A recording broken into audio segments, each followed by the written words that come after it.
If you're serious about Greek mythology and legends, hit that subscribe button.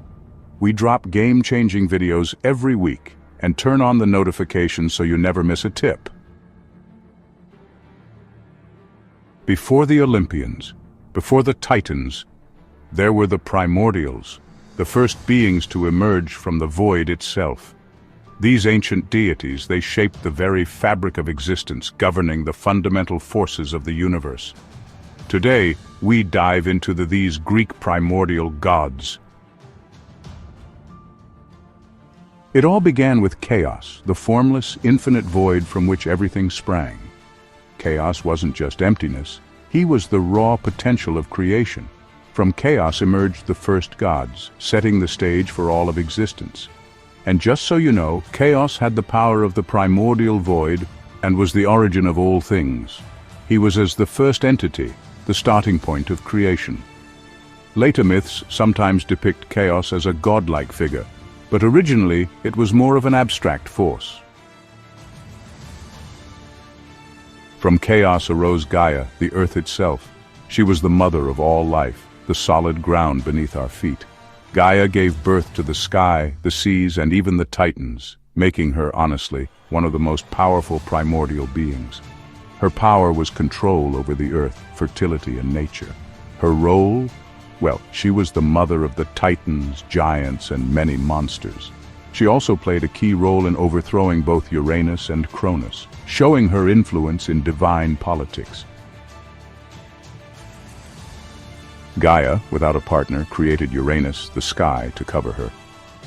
Uranus became both her husband and the father of the Titans, but you know, his reign was brutal. He imprisoned his own children, the Cyclops and Hecatoncheires, in Tartarus, leading to his downfall. Uranus had dominion over the heavens and stars. He was the father of the Titans, and later he was overthrown by his son Cronus. His castration by Cronus led to the birth of Aphrodite from the sea foam. So, while folks usually think of Tartarus as just a place, he was actually a primordial deity too, the very embodiment of the deepest, darkest abyss you could imagine. Tartarus served as a prison for defeated gods and monsters, like the Titans after the Titanomachy. Its power, eternal darkness, and the imprisonment of divine beings. Its role was basically the dungeon of the cosmos, sort of a counterpart to Gaia. Later on, Tartarus became pretty much synonymous with the underworld's worst punishment zone. From chaos also came Nyx, the goddess of night. She was so powerful that even Zeus, king of the gods, actually feared her. Nyx gave birth to loads of abstract forces like death, also known as Thanatos, sleep or hypnos, and even dreams, the Oneiroi. Her power was all about controlling night, darkness, and those mysterious forces you just can't quite put your finger on. As the mother of many dark and primordial beings, she played a huge role in mythology. Oh, and in one myth, Zeus actually avoids angering her because, well, he knows he just can't defeat her. Nyx's brother, and sometimes even her consort, Erebus, represented the deep darkness of the underworld itself. Together with Nyx, they created Ether, which is light, and Hemera, which is day, really showing how opposites balance the cosmos.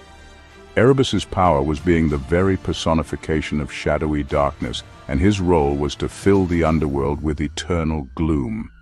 And here's a fun fact. The word Erebus is still used today to describe really deep darkness. While Poseidon later ruled the seas, the first sea deities were Pontus, representing the deep sea, and Thalassa, the sea's surface. Gaia bore Pontus, who became father to sea creatures and ancient sea gods like Nereus.